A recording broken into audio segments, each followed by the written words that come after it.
Welcome to the tutorial about how to put events into Events on the Wight. There's a previous file already that shows you how to create an account. So assuming you've done that already, or you just want a refresher on how to add an event, let's get on. This is the key area we want to look at here. Add new event.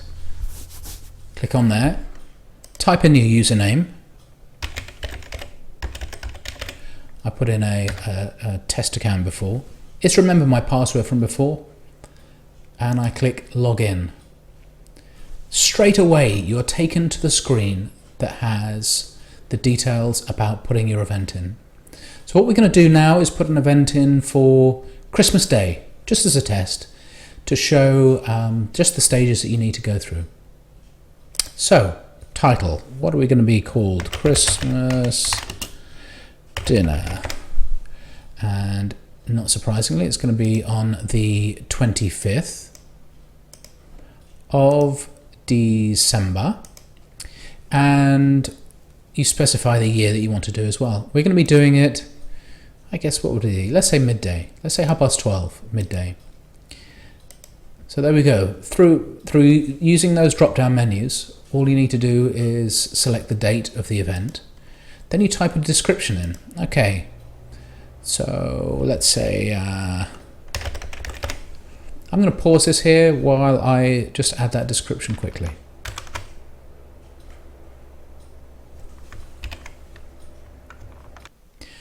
Okay, I've typed in some text there to describe the event, and in this descriptive box you really want to entice people in.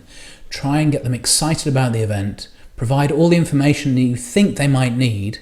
Times, end times, costs are a good idea, as well as some text to describe the event, what's going to be going on, and what is expected for them, what they should expect when they're there.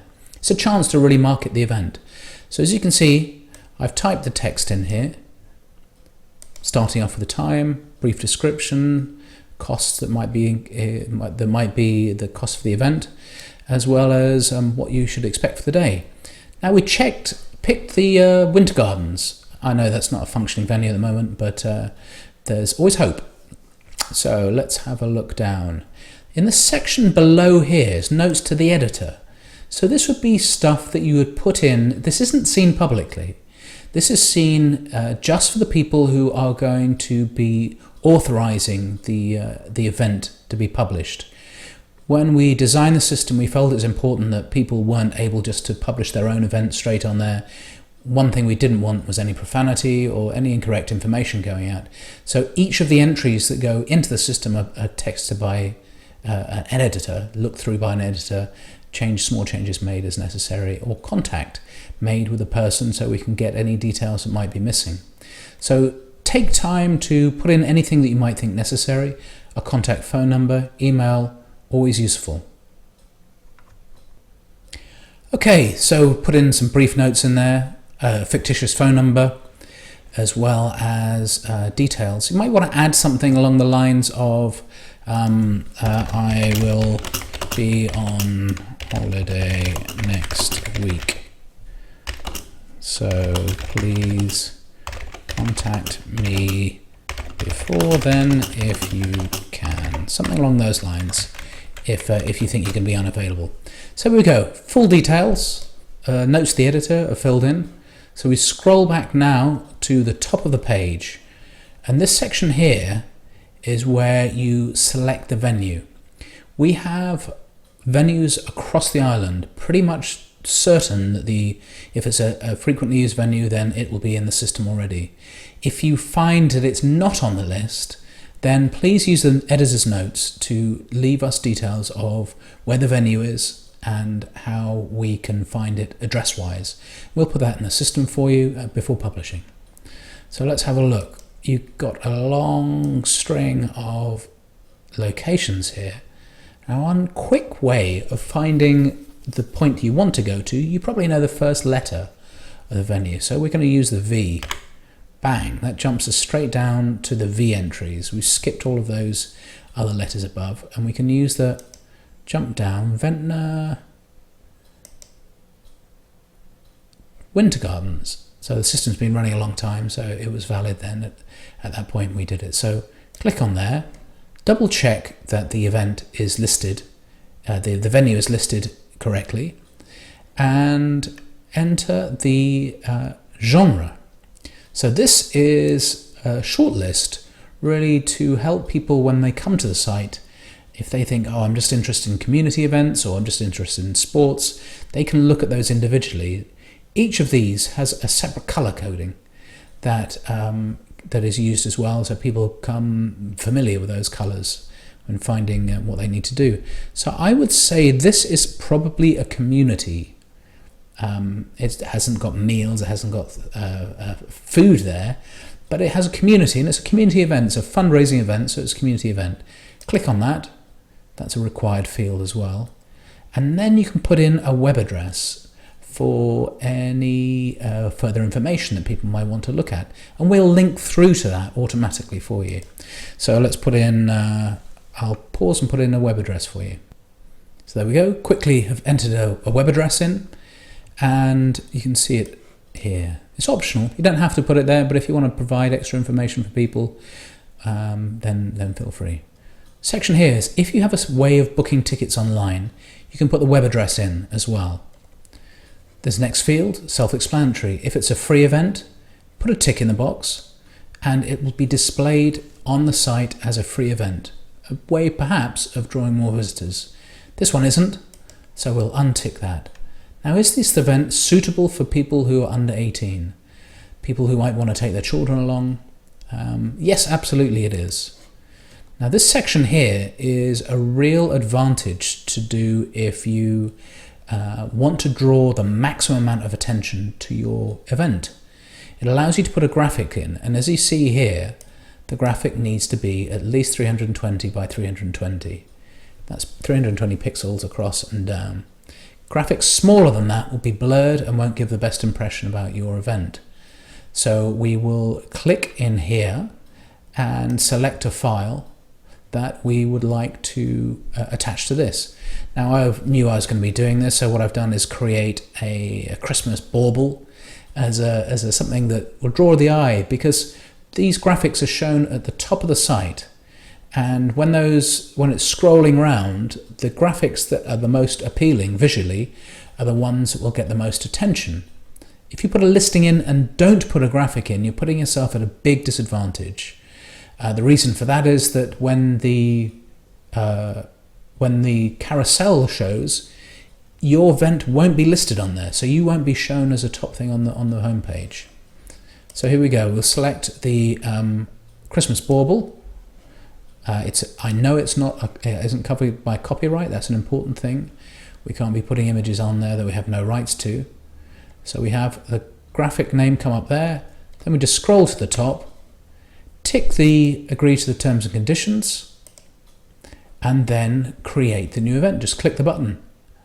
But before you do that, have a quick check. Is all the spelling correct? Do you feel confident in the way you've described it? Do you think now you haven't got the rest of the event in, other things that maybe you'd like to add into that event later?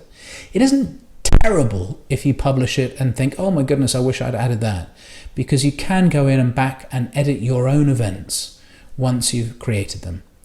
But it's always worth having a little check over. Yeah, that looks good. I provided information about myself, told them I'm going away on holiday, phone number.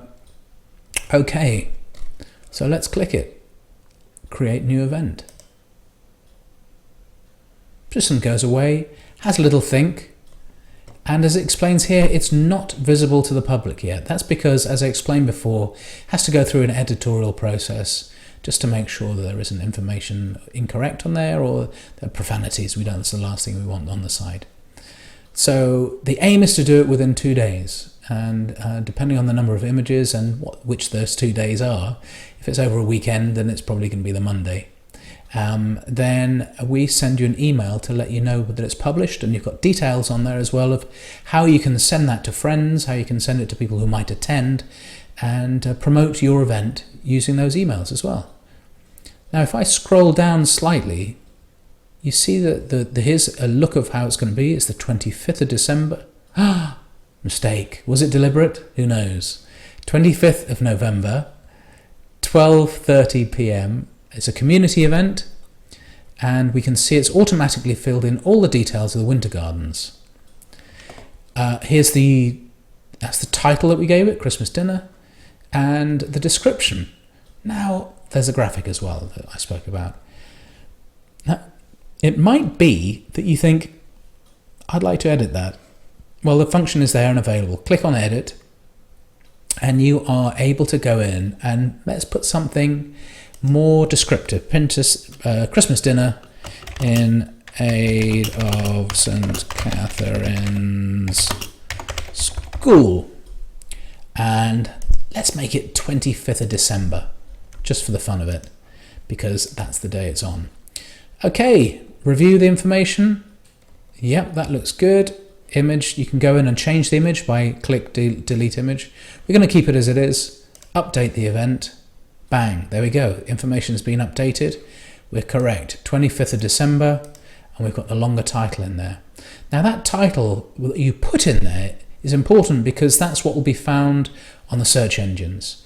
When people type in to look for an event, that if they knew that something's happening, a Christmas dinner, St. Catherine's, if you put that information in there, it's more likely to be found. So that is pretty much it. I think what I'll do is do a little pause, publish the event, and we'll go back and look at the live site and see what that looks like. So I've just gone back into the back end that I can access as an administrator, and I've published that event. So let's have a look, try and find that event. There's a few ways to do it. Let's do a search for Christmas and see what's on there. Aha! So we've got a couple of, wow, there's a couple of events coming up. There's films coming up, Trinity Theatre. And here we go. Here's the one. Now you see that graphic. You see the power of that. If it didn't have that graphic, then your eye is not so drawn to the event. So we can click on there. And here we go. Here's the details that we had before. It's all been published. That's all fine. That's looking good. Now another way to find that. So search is the quickest. And then that's the URL that you would send to people. The URL that's at the top of the screen there, just about here. And that's would be the one that you'd send to your friends, your colleagues, and the people that you want to promote the event to. You can go back and edit as we showed before, but let's just pop back to the home page, and we can use another method, which is down on the left hand side. There is this calendar here.